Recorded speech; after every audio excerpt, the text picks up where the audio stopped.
dans le vif du sujet avec Enis Moraï.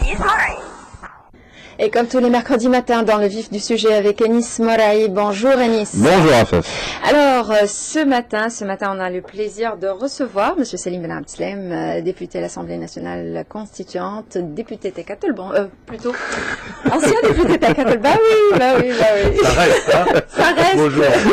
Député de Tunis. Bonjour. Bonjour. Et aujourd'hui, bah oui. Là, on peut rien dire. Comme ça, oui. Ouais. Allez. Alors, et on voudrait bien en discuter de ce qui se passe au sein de Nidé Tunis. Voilà. Mais qu'est-ce qui se passe au sein de Nidé Tunis? Il y a plusieurs déclarations, il y a des avis différents. Alors, est-ce qu'on peut dire que si Taïb Bakouche, il démissionne pas, il gèle ses fonctions, on voudrait bien comprendre qu'est-ce qui se passe au sein de Nidé Tunis. Alors, tout d'abord, bonjour aux auditrices et aux auditeurs. Et je suis d'autant plus touché d'être invité à cette émission, que c'est la dernière émission de Monsieur Enis Moraï. Oui. Voilà, donc je suis d'autant plus touché d'être là ce jour-là. Voilà, donc je réponds à votre question, c'était pas un échappatoire. Alors, on entend plusieurs déclarations. Oui, aujourd'hui, comme je l'avais dit dans une autre émission, vous m'aviez invité sur d'autres ondes. Un parti comme Nidé Tunis connaît aujourd'hui ce qu'on peut appeler une crise de croissance. C'est un parti qui a énormément grossi très vite. Qui dans les sondages arrivait régulièrement en tête, rarement deuxième, mais généralement premier. À côté de ça, ce qu'on voyait, c'est que c'était un pari très audacieux au départ. Le pari de M. Béji Qaïd, c'était de rassembler des gens très différents pour faire bloc face à Ennahda. On voit qu'avant l'émergence de Nidé Tunis et du Front populaire à côté, qui s'est créé à peu près à la même période, il n'y avait pas d'opposition qui faisait peur à Ennahda, qui dominait la vie politique et qui aurait continué de le faire. Aujourd'hui, la donne a changé. Alors, un parti comme Nidé Tunis, qui a rassemblé des gens très différents, il faut le dire, c'est un parti qui connaît des crises, soit locales, soit qui peuvent apparaître au niveau national. Qui peuvent effectivement se répercuter au niveau national, des crises locales. On a vu par exemple des démissions dans pas mal d'endroits. À Sfax, par exemple, on a perdu 2 collègues députés que j'estime beaucoup, messieurs Gargour et Yaïch, qui ont décidé de démissionner en dénonçant la mainmise de certains sur Nidé Tunis. C'était leur attitude sur la situation, sur ce qui se passait à Sfax. Aujourd'hui, on voit que, un de mes grands regrets aujourd'hui, c'est que nous ne soyons pas parvenus à jouer la carte de l'union, de ce qu'était l'union de, ce qu'est l'actuelle opposition, l'union d'opposition. Effectivement, chacun a décidé de partir seul.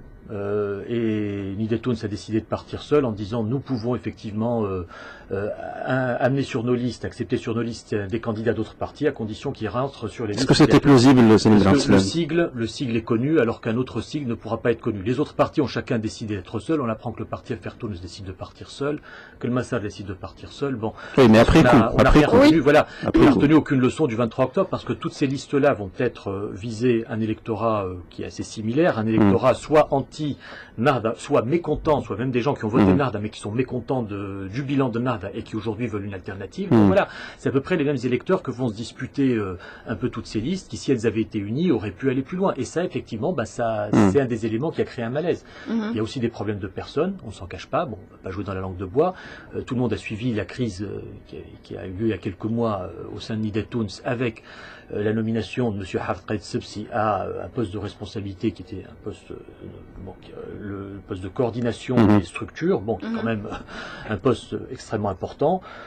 Et c'était un poste qui pouvait rentrer en concurrence avec certaines autres responsabilités. Notamment, je dirais clairement aujourd'hui, on a parlé hier de rumeur de démission de M. Taïb Bakouche, son poste de secrétaire général. M. Taïb Bakouche n'a pas démissionné, je le confirme, mais c'est clair qu'il y a une crise aujourd'hui. Il y a une crise aujourd'hui de... Ça veut dire, lorsque vous dites Selim Ben Abdeslam, lorsqu'il n'a pas démissionné, parce que tout le monde là se pose la question par rapport à cette démission, est-ce qu'il a démissionné, n'a pas démissionné. Tout à l'heure, vous avez commencé par dire qu'il y avait une crise de croissance, on va appeler ça comme ça, mais on sait très bien que c'est Taïb Bakouche, c'est un pilier de Nidé Tunis, c'est un pilier, je ne sais pas encore.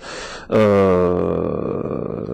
fait qu'il soit là avec tous les autres qui ont fait le gouvernement Béji Qaïd Sebsi, donc c'est un ténor de Nidé Tunis. On sent très bien que les familles différentes et politiques chez Nidé Tunis n'arrivent pas à se mettre d'accord sur un projet, je dirais, politique qui les engloberait dans une vision particulière. Cette vision-là qui est celle que beaucoup de Tunisiens s'identifient en elle, Rafef. Et le problème, c'est que actuellement, outre le fait où le personnage de M. Taïb Bakouche, on sent que la gauche est en train d'être mise à l'écart au sein de Nida Tounes. Alors, ne parlons pas que de la gauche. Disons qu'aujourd'hui, s'il y a un clivage à Nida Tounes, c'est pas un clivage gauche contre d'autres ou de gauche contre des ex-RCDistes. Vous trouvez sur la même ligne aujourd'hui gauche, des syndicalistes, qui souvent sont à gauche aussi, le syndicalisme c'est aussi une culture de gauche, des indépendants, beaucoup d'indépendants, des gens qui ne sont pas spécialement de gauche, qui peuvent être aussi libéraux, mais qui veulent une certaine éthique de la politique, et aussi d'anciens RCDistes qui ont compris que la page était tournée. Alors la différence que je fais entre des anciens RCDistes, il y a ceux qui ont compris que la page de l'avant 14 janvier était tournée, qu'on n'y reviendra plus, que l'ancien régime est mort, et qu'il ne faut pas le ressusciter. Certains ont compris ça. Ils ont fait amende honorable, et ceux-là, peuvent participer à la Tunisie de demain. Si certains pensent que la page de l'avant 14 janvier n'a pas été tournée et que l'ancien régime peut revenir, eh bien là oui, il y a un problème. Là, effectivement, nous ne sommes pas sur le même projet. Bon, quand on parle aujourd'hui de la marginalisation de certains, moi je pense que M. Taïb Bakouche, comme vous dites, est un pilier de Nida Tounes. Je pense que le choix de M. Beji Raïd Sebsi de le choisir comme numéro 2 du parti, comme secrétaire général à sa création... Il l'a choisi à un certain moment, peut-être qu'il ne répond plus donc à ce choix-là actuellement. Alors, je dirais que le choix de M. Taïb Bakouche à l'époque était de mettre quelqu'un connu comme quelqu'un d'intègre, quelqu'un qui a été secrétaire général de l'UGTT, qui a fait de la prison à l'époque où il y a eu la grande crise de 78 avec monsieur Achour, qui était à l'époque secrétaire général, monsieur Taïb Bakouche était numéro 2 et après a pris la suite, qui a été un militant des droits de l'homme bien connu, qui a été ministre de l'Éducation et porte-parole du gouvernement. Et dont l'intégrité est voilà. Donc c'était ça l'avantage aussi de mettre quelqu'un, un visage intègre, comme poste de numéro 2. Mais on peut pas dire, on veut les avantages d'avoir quelqu'un d'intègre en vitrine, mais on lui enlève toutes ses responsabilités, on le marginalise, et ça reste en fait une vitrine, une potiche. C'est hors de question d'en arriver là, on ne peut pas accepter ça. Moi-même, je vais vous dire, je n'aurais sans doute pas adhéré à Nida Tounes s'il n'y avait pas eu M. Taïb Bakouche un poste de responsabilité aussi important. Ça a beaucoup joué aussi dans ma décision de rejoindre ce parti, de voir M. Bakouche à ce poste de responsabilité que je connais par ailleurs depuis longtemps. Voilà. Donc ça a énormément joué. Aujourd'hui, quand certains essaient de... Bon, je dirais que M. Taïb Bakouche est contesté par certains, mais beaucoup savent aussi ce que perdrait Nida Tounes si M. Bakouche était marginalisé, mais c'était poussé vers la sortie. Excusez-moi, lorsque vous dites contester pourquoi ? Contesté parce qu'il défend sans doute une ligne qui ne convient pas à d'autres. Monsieur Taïb Bakouche, vous parlez de l'union d'opposition. Monsieur Taïb Bakouche a été un des fervents défenseurs de l'union pour la Tunisie, c'est-à-dire une coalition qui aurait regroupé Nida Tounes, mais aussi Al-Massad, et qui aurait pu s'élargir à d'autres partis. Bon, le Jomhouri est parti en cours de route, il y aurait pu avoir des partis comme Affaire Tounes ou d'autres petits partis qui ont été jusqu'à il n'y a pas longtemps membres de cette coalition. Bon, Monsieur Taïb Bakouche faisait partie de ceux qui étaient un des plus ardents défenseurs de cette option-là, mais d'autres n'en voulaient pas. D'autres disaient non, on va y aller seul, on n'a pas besoin de petits partis qui ne représentent rien, parce que c'est aussi ce qu'on a entendu. Mais maintenant, on craint aussi de ne pas arriver en tête aux élections, parce que l'enjeu est là. Rappelons-nous ce que dit la Constitution. La Constitution dit que le fait d'arriver en tête aux élections est fondamental. La liste arrivée en tête, ce sera son candidat qui sera présenté par le président de la République pour former le gouvernement. Alors ce n'est pas la même chose que d'arriver en tête en étant la première liste ou en ayant la capacité de construire une coalition post-électorale. Par exemple, s'il y a l'union de deux coalitions qui font l'une 20% et l'autre 25%, mais qu'il y a un autre parti qui fait 30%, c'est le parti qui fait 30% qui sera appelé à tenter de former le gouvernement. S'il n'y arrive pas, il y aura autre chose. Donc l'enjeu d'arriver en tête est fondamental, et aujourd'hui on voit que le fait de partir désunis peut jouer contre nous. Donc Monsieur Taïb Bakouche ces derniers jours, avec ce qu'il a dit, ce qu'il a dit, c'est une façon de tirer aussi la sonnette d'alarme. De dire, il faut sauver ce qu'on peut encore sauver de l'UPT ou de l'union qui pourrait exister. Regardez d'où on vient quand même. Après l'assassinat de Mohamed Brahmi, d'ailleurs qu'on va célébrer dans pas longtemps, dans le jour de la fête de la République, c'était voilà, ce choc qu'on a eu le 25 juillet dernier. Après, l'opposition s'est regroupée. Voilà, s'est regroupée après ce drame. Et après 3 mois de retrait, a réussi à revenir à l'Assemblée et imposer une constitution qui n'avait rien à voir, imposer un rapport de force pour arriver à une constitution qui n'avait rien à voir avec la constitution du 1er juin, qui était pour nous inacceptable. Parce que l'opposition était unie. Regardez ce qu'il en est resté après. Non, surtout. Et la loi électorale, l'opposition est partie en morceaux, et je pense que chacun porte une grosse responsabilité. Excusez-moi, c'est une impression surtout que, Rafef, la jeunesse de Nida Tounes a été faite sur la base de rassembler les Tunisiens. Et à, je dirais, 3 mois des élections, quasi 3 mois des élections, là, on se retrouve avec Annie Detouls, qui est déjà, qui connaît déjà une lutte fratricide, intestine, au sein de ces structures, mais on voit aussi qu'il n'est pas parvenu, Beji Qaïd-Sebsi n'est pas parvenu quand même à rassembler tous les démocrates, tous les progressistes. C'est un échec à 3 mois des élections. Beaucoup de Tunisiens se reconnaissent dans ce parti-là, voient que c'est un parti qui pourrait constituer une alternative face au Patina avec qui lui reste solidaire entre ses rangs, mais Nidetouns, malheureusement, on remarque qu'il n'est pas dans cette logique-là, qu'il n'est pas là, il y a une lutte, et je voudrais vous poser d'ailleurs une question. Oui. Mais avant cela, je voudrais vous poser à vous, Anis, une question. Là, Céline vient de nous dire que Sitaï Bakouche n'a pas présenté sa démission. Alors pourquoi, en ce moment même, on parle de démission de Sitaï Bakouche? Parce que d'après ce que j'ai compris, peut-être Céline va nous éclaircir plus par rapport à ça, mais ce qui a été fait par Sitaï Bakouche, c'est un moyen de pression, c'est le fait de dire je vais geler mes activités et je vais m'intéresser donc à l'Union pour la Tunisie. Bon, là il y a la forme et le fond. Donc le fond de la question, c'est que Taïb Bakouche n'est plus à l'aise à Nidetouns. On sait très bien qu'il a été contre le congrès qui allait se faire donc le 15 juin, ce congrès constitutif-là, qui était aussi une sorte, je dirais, de hold-up, on va dire comme ça, c'est un hold-up, parce que c'est un congrès électif sur la base de nomination. En 3 mois ou en 1 mois. Voilà, donc ce qu'on voit dans aucun grand parti. Vous voyez le congrès de Narda, par exemple. Je vais prendre volontairement l'exemple du principal adversaire des Tounes. Bon, pour préparer leur congrès, ils mettent 6 mois ou 1 an. Pour un grand parti, c'est le minimum. Même un parti plus petit, mettra 2 à 3 mois à faire. Non, mais le problème n'est pas uniquement là par rapport à la durée ou par rapport donc au préparatif, mais la question aussi par rapport aux modalités. Ce n'est pas normal qu'on arrive donc à élire des structures constitutives sur la base des nominations. C'était ça, donc la logique. Voilà. Ça ne se fait pas dans un parti démocratique. Mais malheureusement, ça a été fait. Bon, il y a eu donc, je dirais, des tractations pour reporter donc ce congrès électif pour que les choses donc peut-être se tassent un peu, mais entre-temps, on sentait qu'il y avait quand même cette crise-là. Bon, maintenant, Taïb Bakouche aurait signifié sa démission, je dirais, en filigrane, de façon, je dirais, indirecte ou vraie, parce que on va pas se retrouver quand même, comme l'a dit Narda avec Hamadi Jbeli, donc il va démissionner, il va pas démissionner, il va démissionner, et donc ça a duré donc pratiquement 1 année ou plus depuis qu'il a quitté donc la présidence du gouvernement. Là, on voudrait savoir si réellement donc Taïb Bakouche va démissionner, si jamais il sera poussé à la sortie aussi, si c'est une pression sur Nidetouns pour qu'il rectifie peut-être un peu sa trajectoire, parce que là, certains disent qu'il part dans tous les sens. Et je voudrais vous poser une question, Céline Ben Abslem, qui serait peut-être la clé de la compréhension de cette situation-là. Vous savez que selon la loi électorale, les listes de Nidetouns, comme tous les autres partis, devraient être présentées entre le 22 septembre et le 29 septembre. La question qui se pose actuellement, avec ces différentes familles qui cohabitent tant bien que mal, et c'est plus que mal que bien, sur quelle base ces listes vont être élaborées, vont être faites? Eh bien, je m'interroge comme vous. Ce n'est pas encore déterminé. Je m'interroge comme vous sur ces critères. Bon. Aujourd'hui, ce qui serait le mieux, ça serait de voir effectivement des gens qui auraient une certaine assise locale, des gens qui auraient travaillé, qui auraient été connus, qui seraient capables d'assumer un mandat de député. Parce qu'un mandat de député, on peut, si on veut l'assumer sérieusement, ça veut dire beaucoup de travail à l'Assemblée, du travail sur sa circonscription aussi, et savoir se partager entre les deux. Mais cette période de la constituante a exigé beaucoup plus de travail à l'Assemblée qu'en circonscription. Bon, faut quelqu'un qui soit disposé à faire ça et qui ait la capacité de faire ça. Bon, maintenant, là, je n'ai pas malheureusement, on ne sait pas encore. C'est-à-dire, vous n'avez pas une structure dans le parti qui dit, voilà, les commissions électorales, mais il n'y a pas encore de critères, à ma connaissance, pour le choix des candidats, à moins que je n'ai pas connaissance de ça tout simplement, ou j'ai pas connaissance d'autres éléments peut-être plus précis là-dessus.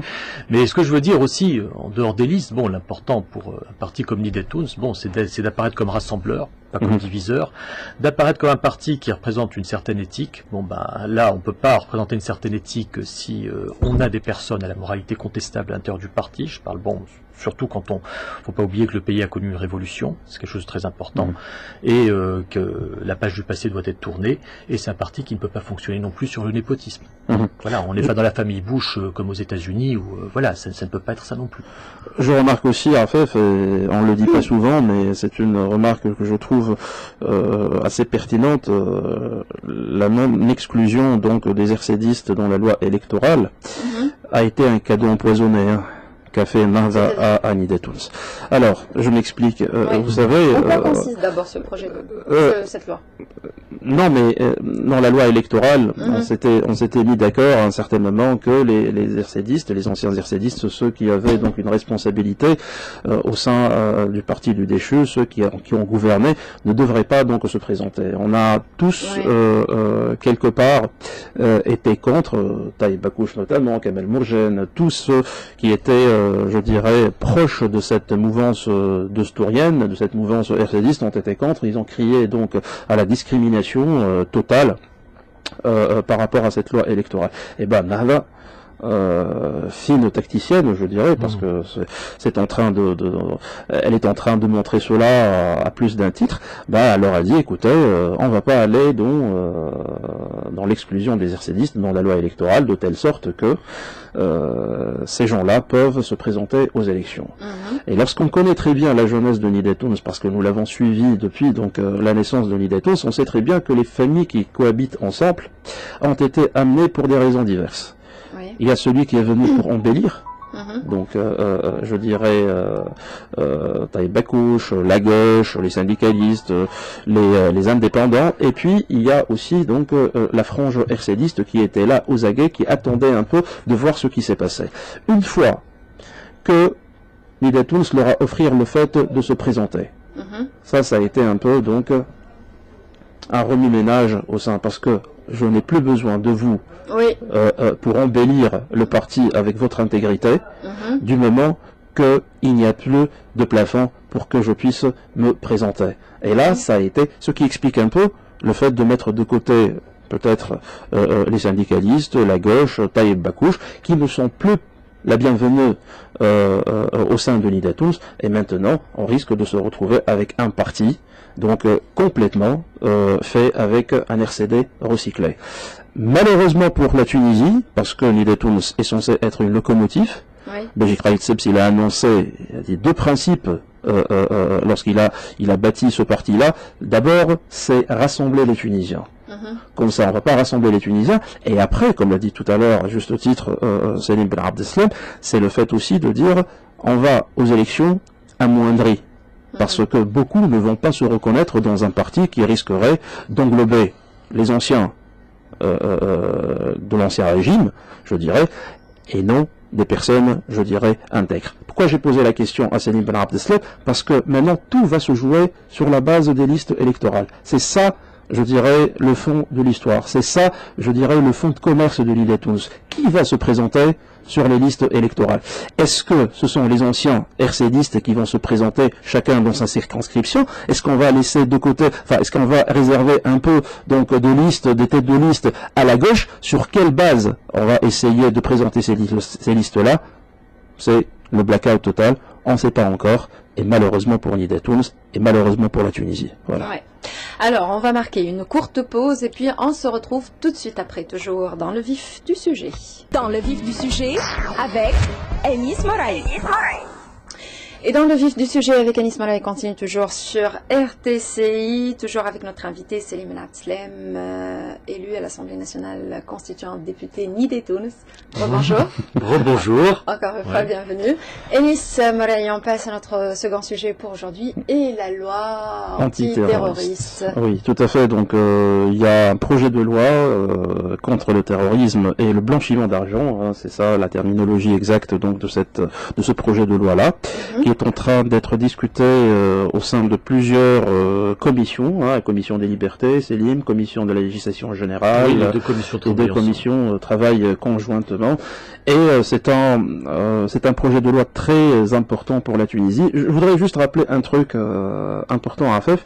Lorsqu'on parle d'un projet de loi contre le terrorisme, alors que nous vivons actuellement au jour le jour donc des faits de terrorisme, on entend parler d'arrestation. Hier même il y a une cellule donc terroriste qui a été démantelée du côté de Sidi Bouzid, je pense. La Tunisie possède un arsenal en la matière. Il s'agit essentiellement de la loi de 2003. Qui est actuellement en vigueur. Il ne faut pas confondre le fait qu'on est en train d'étudier un projet de loi qu'on va promulguer sous peu et l'inexistence de la loi. Non. La loi relative au terrorisme existe bel et bien. Il ne faut pas donc faire cet amalgame-là. Elle existe en 2003, c'est la loi avec laquelle Ben Ali il a sévi, on peut le dire, mais elle était aussi efficace, bien qu'on peut lui reprocher le fait qu'elle ait touché à un certain moment, dans certains de ses articles, dans certains de ses aspects, donc les droits de l'homme. Actuellement, on se penche à l'Assemblée nationale constituante à mettre en place un projet de loi qui a été élaboré par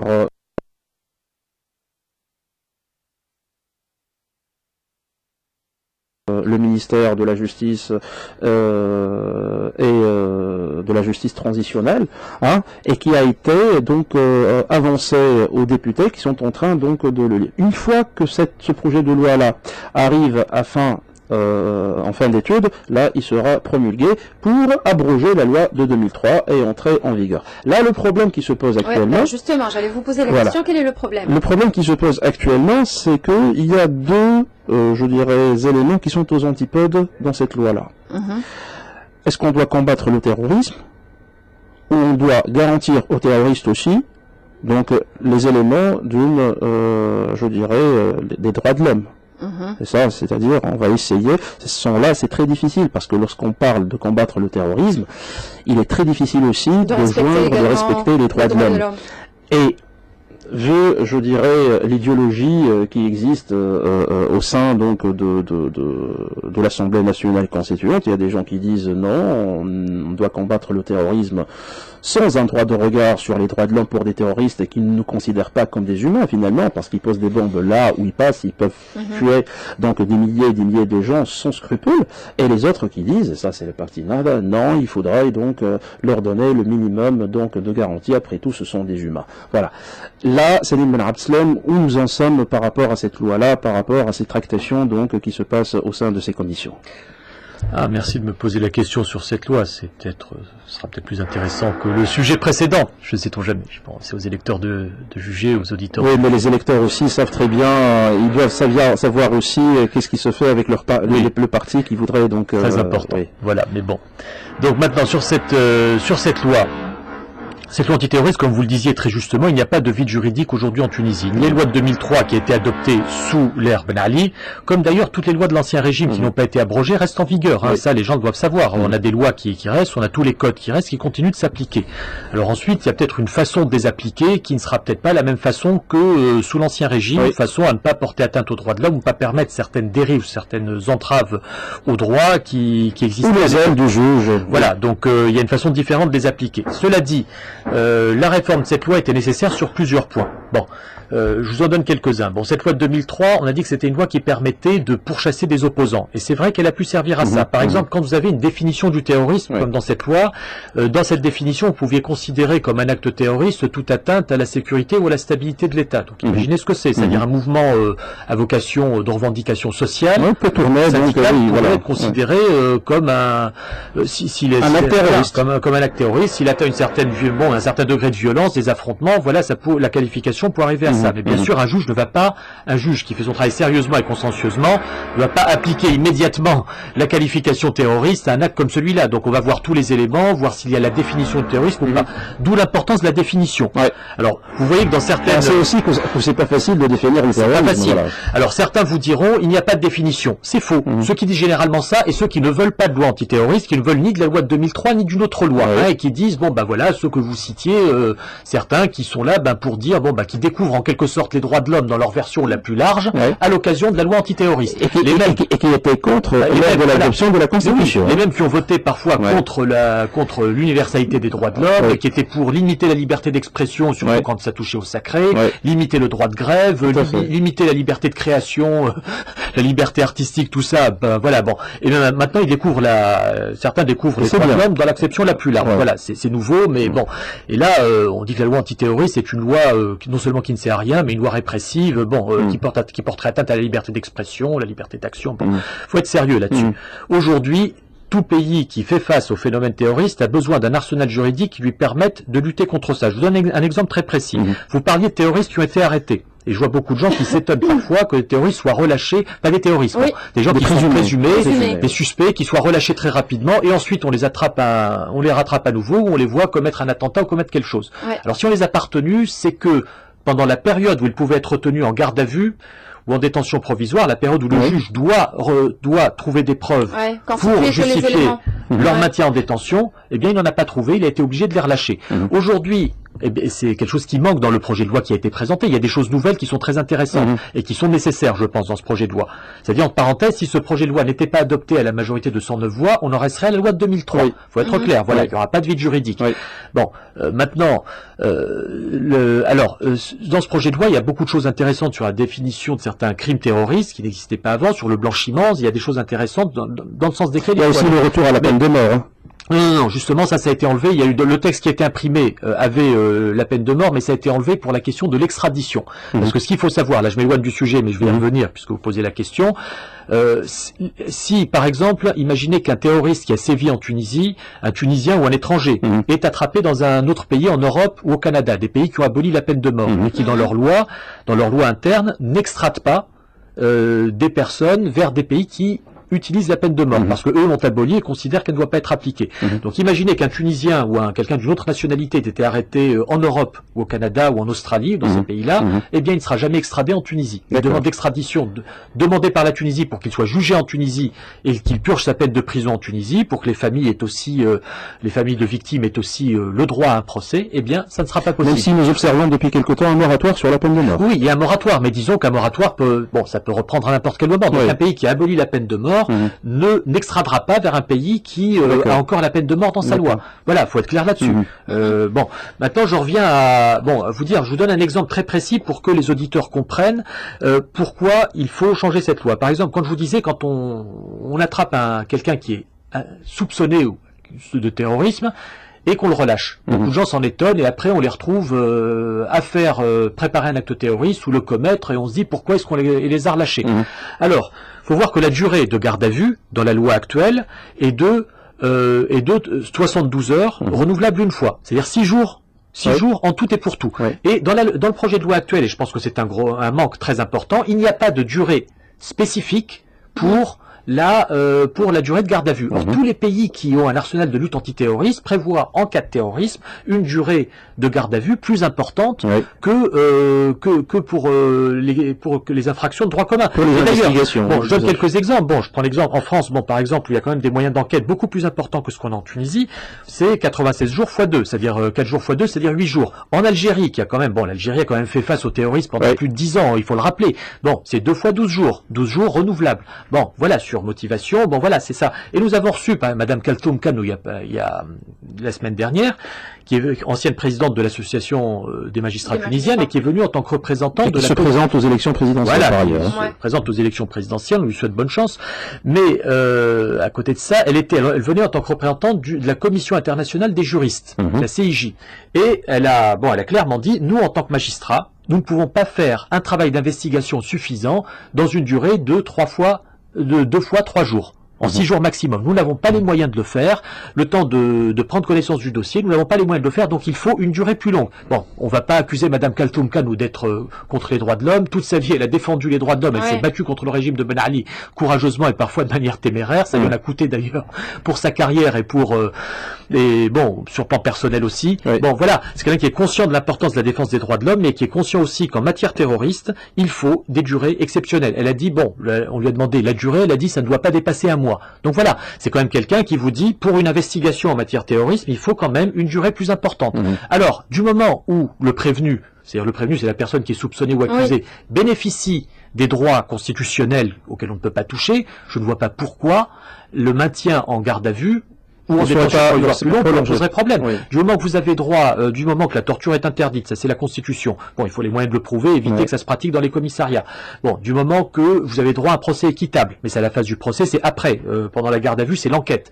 Voilà, vous avez droit à un procès équitable, on ne peut pas y toucher. Vous avez droit à la défense, vous avez droit à un avocat, ça aussi c'est dans la Constitution. On aurait peut-être besoin d'une loi pour dire quelles sont les conditions d'intervention de l'avocat. Est-ce que l'avocat intervient dès la première heure? Est-ce que l'avocat intervient périodiquement, comme c'est le cas en France par exemple, l'avocat n'est pas à côté de son client, de la personne qu'il défend pendant la garde à vue, mais il peut le voir toutes les 3 heures, toutes les 4 heures. Bon, ou est-ce que l'avocat est là en permanence? Ou est-ce que l'avocat est là en permanence et a droit à la parole ou doit garder le silence et peut conseiller son client de temps en temps? Vous voyez, il y a des détails comme ça qu'il faut voir. Est-ce que la garde à vue, si on part sur le principe de l'avocat présent dès la première heure, est-ce que la garde à vue peut commencer si l'avocat n'est pas arrivé? Et là, moi, je vous dis tout de suite, je suis pour que la garde à vue commence dès qu'on attrape une personne. Pourquoi?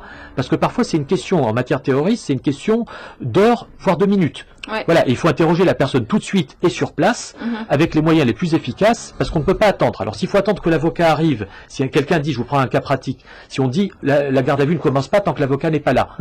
Et là, effectivement, ça ne s'est pas réglé par le projet de loi, il n'y a pas ces dispositions. Quelqu'un dit, bon, et arrêtez à Gasserine, Chambi, et dit, je prends un avocat de Tunis. Bon. L'avocat, bon, s'il part tout de suite, il met 5 heures pour arriver à Gasserine. On ne va pas attendre 5 heures pour commencer la garde à vue. Donc là, on sait qu'il y a des moyens de nommer un avocat tout de suite, désigner un avocat tout de suite. Le bâtonnier des avocats peut être informé sur le moment, en lui disant, telle personne a été arrêtée et a besoin d'un avocat, eh bien je désigne un avocat qui peut arriver tout de suite. Et si l'avocat ne vient pas, la police doit commencer l'interrogatoire tout de suite. Et ensuite, effectivement, l'avocat pourra interroger son client, comme ça se fait d'ailleurs dans d'autres pays, en lui disant, est-ce que vous avez été bien traité? Qu'est-ce qu'on vous a posé comme question? Voilà ce que je vous conseille de dire, voilà ce que je vous conseille de ne pas dire. Il y a aussi une autre question, c'est l'accès au dossier. L'accès au dossier, bon, on voit par exemple dans le système français, on n'a accès au dossier qu'une fois qu'on est mis en examen. L'avocat n'a pas accès au dossier au moment de la garde à vue. Voilà, c'est simplement, bon, vous voyez, bon, ça aussi, c'est une question qui doit être tranchée. L'accès au dossier, est-ce qu'on peut emporter le dossier? Est-ce qu'on peut juste faire des photocopies? Donc, toutes ces questions, est-ce qu'on peut juste le regarder sans faire photocopie? Bon, vous voyez, c'est des détails qui devraient être réglés. Il n'y a pas uniquement ça. Moi, j'ai relevé dans le chapitre 7, pareil que vous connaissez certainement, relatif donc aux moyens spécifiques de lutte contre le terrorisme, là par rapport aux filatures, par rapport aux écoutes. Et ce qui m'a un peu choqué, c'est que il y a des dispositions, les moyens spécifiques. Qu'est-ce que c'est? C'est-à-dire, c'est des moyens qui sont utilisés par l'autorité judiciaire, la police judiciaire notamment, qui est compétente donc à investiguer dans ce genre de crimes ou de délits. Et ce qui est étonnant, c'est que on ne peut pas, par exemple, je vous donne un cas pratique, on ne peut pas mettre sur écoute un terroriste au-delà de 8 mois. C'est-à-dire 4 mois renouvelables une seule fois. Alors qu'on sait très bien que ce genre, je dirais, de filature, ce genre d'écoute peut prendre plusieurs années pour démanteler donc tout un réseau, peut-être essayer, il y a des réseaux dormants, mais là, après 8 mois, après 4 mois renouvelables une seule fois, là, vous n'avez pas le droit de continuer à mettre sur écoute quelqu'un donc qui est présumé terroriste, ce qui est un peu bizarre. Autre chose, on remarque aussi que dans ces moyens spécifiques-là et au nom des droits de l'homme, on sent que la police judiciaire a les mains liées parce qu'elle doit tout déclarer, elle doit tout donc mettre en œuvre. Autre chose, ce qui est un peu bizarre, Salim Ben Abdeslam, je pense que c'est dans l'article 53, vous savez, les preuves qui concernent donc, je dirais, un crime ou un délit terroriste ne peuvent pas être utilisés pour prouver donc un autre méfait par le même donc présumé terroriste, c'est-à-dire dans une autre affaire, ce qui est aussi un peu bizarre ma foi. Bon, vous savez, ce texte vient de plusieurs conventions internationales. Oui, mais c'est ça le problème. C'est ça le problème. Bon, il y a ça. Bon, c'est quand même un élément important. Et comme vous disiez sur toutes les méthodes de filature, d'infiltration de réseaux terroristes, d'écoute, tout ça doit être encadré par la loi. Sinon, ça peut donner lieu à toutes les dérives possibles et imaginables. Alors, la plupart des États qui ont ce système, qui l'ont légalisé, pratiquent une durée limitée. Bon, ici, on peut effectivement, ça se débat. La durée peut se débattre. On peut débattre débattre le fait qu'il y ait la possibilité de continuer indéfiniment à renouveler la mesure sans limite, mais avec une motivation au moins. Bon, vous voyez, c'est des éléments comme ça, parce qu'il faut aussi, il ne faut pas que ça arrive à une atteinte à la vie privée. Bon, il y a aussi ça. Bon, là effectivement, mais le crime terroriste, ce que je n'arrive pas à comprendre personnellement, Salim Ben Abdeslam. Je n'ai pas de tabou par rapport à ça. Non, je sais. Je vous pose la question, c'est même une réflexion. Est-ce qu'on peut parler de droits de l'homme avec des terroristes? Alors, c'est ça la question. Alors, dites-vous toujours que la personne qui est arrêtée peut ne pas être coupable, peut avoir toutes les apparences de la culpabilité, et elle ne peut ne pas l'être. Donc c'est pour ça qu'elle doit pouvoir se défendre. Cela dit, on ne peut pas donner plus de droits à des personnes accusées de terrorisme qu'à des personnes accusées de crimes de droit commun. Ouais. Bon, parce que c'est ça ce à quoi on peut arriver. Quand je vois certains collègues qui découvrent les droits de l'homme dans leur version la plus large à l'occasion de cette loi, mais qui sont pas très droits de l'hommistes d'habitude, ils sont même plutôt répressifs. Hein. Bon, quand même, bon, faut. Alors, par exemple, il faut avoir conscience qu'il faut quand même des moyens exceptionnels. Alors certains n'aiment pas le terme loi d'exception, mais des moyens exceptionnels. Je vous donne par exemple la question du témoignage anonyme, question très importante, qui n'existe pas aujourd'hui, mais le témoignage anonyme, ça veut dire que le juge peut entendre quelqu'un qui lui apportera des éléments sans révéler son identité et sans le confronter à la personne qui l'accuse. Bon, voilà ce que ça veut dire.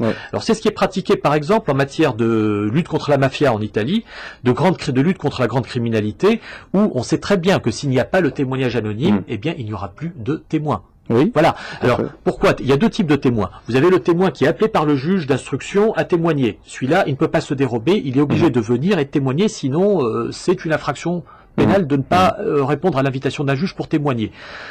Cela dit, il témoigne sous serment, donc il est obligé de tout dire. Bon, mais il a intérêt à tout dire, parce que s'il cache certaines choses, ça sera considéré comme un faux témoignage, même un mensonge par omission, même s'il ne révèle pas des choses importantes par omission. Mais il y a aussi des témoins qui viendraient d'eux-mêmes.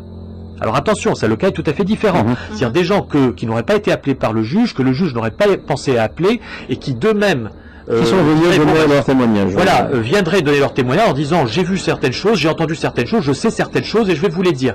Mais alors là, ces personnes, si elles n'ont pas une garantie d'anonymat, ne viendront peut-être jamais. Alors l'anonymat, attention, quand on parle de l'équilibre entre exigence des droits de l'homme et efficacité de la lutte antiterroriste. Bon, le témoignage anonyme, moi, me semble nécessaire et la garantie de l'anonymat me semble nécessaire pour certains témoins. Mais attention, on ne peut pas condamner quelqu'un après sur la foi uniquement d'un témoignage anonyme.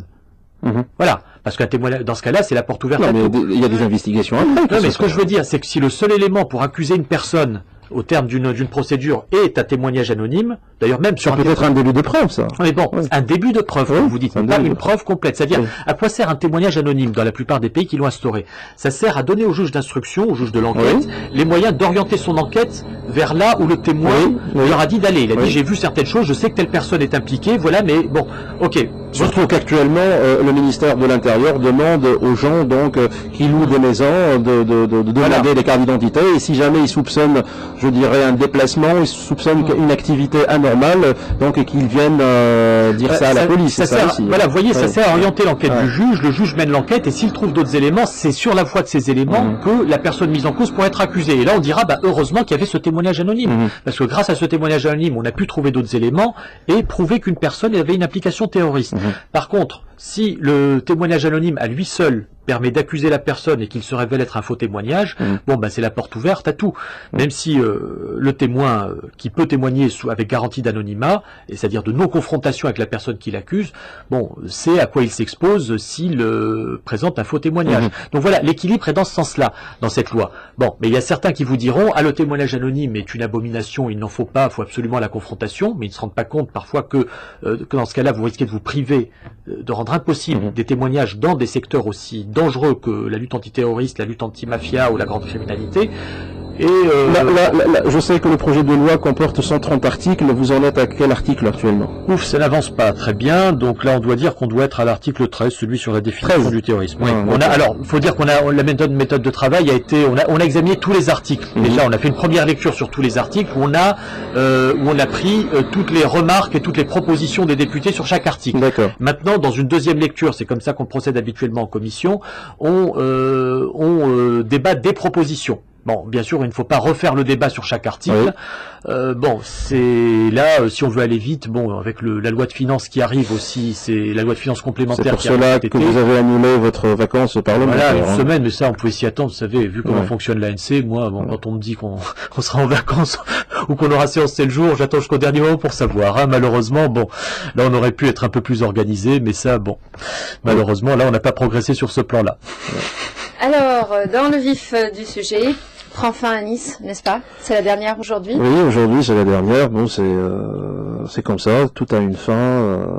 J'ai eu un plaisir énorme donc à faire cette émission pendant deux ans. Selim Ben Abdeslam, je tenais à ce qu'il soit présent pour cette dernière. Merci. Parce que Selim Ben Abdeslam, c'est un député, mais c'est aussi quelqu'un que j'apprécie énormément d'abord pour sa disponibilité. Hein. Il a toujours été là lorsqu'on lui a demandé de nous expliquer les choses, ce qui se passe. Donc, bon, c'est la fin d'un cycle en fait. Hein. Tout arrive à fin. Et je voudrais à cette occasion-là donc remercier quelques personnes. Je commencerai d'abord par tous ceux que j'ai rencontrés ici, que j'apprécie, qui m'apprécient mutuellement.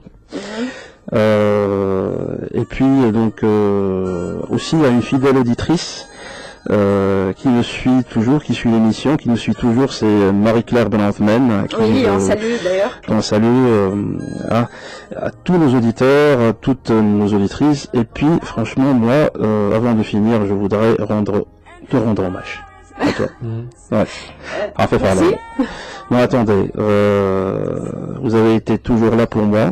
Vous êtes plus qu'une animatrice. Vous êtes une amie. Depuis que je suis venu ici, Céline, peut-être vous le savez pas, mais par un facile à supporter. Par un coup d'hasard. Par un coup de hasard. Et depuis donc, ça fait 2 ans, ça fait presque 3 ans. Hein. Oui. On a commencé cette émission-là ensemble avec Afef. On a démarré il faut le dire, le 24 octobre 2011. C'était le lendemain des élections. J'étais appelé pour expliquer un peu donc sur le plan constitutionnel l'Assemblée nationale constituante.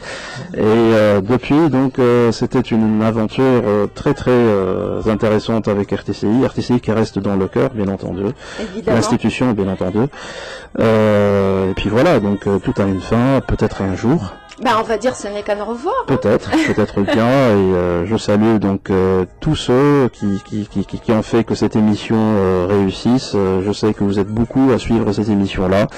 On se reverra sûrement donc quelque part sur les médias en Tunisie. Ah oui. En attendant, c'est l'appel de la patrie. Je ne pouvais pas donc ne pas répondre à l'appel de la Tunisie. Vous en saurez plus dans quelques temps. Attention, si vous dites l'appel pour la Tunisie, ça peut être embouchure. Non, je parle pas du parti. J'appelle, je parle, voilà. Donc, le réflexe du politicien. Non, je parle de l'appel de la Tunisie pour une mission bien particulière. Donc, vous en saurez plus peut-être dans quelques jours. Voilà. Très bien. Bonne chance à Nice et à voilà. Merci. Merci à vous. Bonne chance. Et puis, tu sais, Nice, j'aime pas dire au revoir. Hein. On se retrouve très bientôt. Voilà, c'est mieux. Allez, dans quelques secondes, le flash de l'actualité de 9h et puis M. Nolosier vous présente C'est le MAG. Bonne journée à toutes et à tous. Au revoir.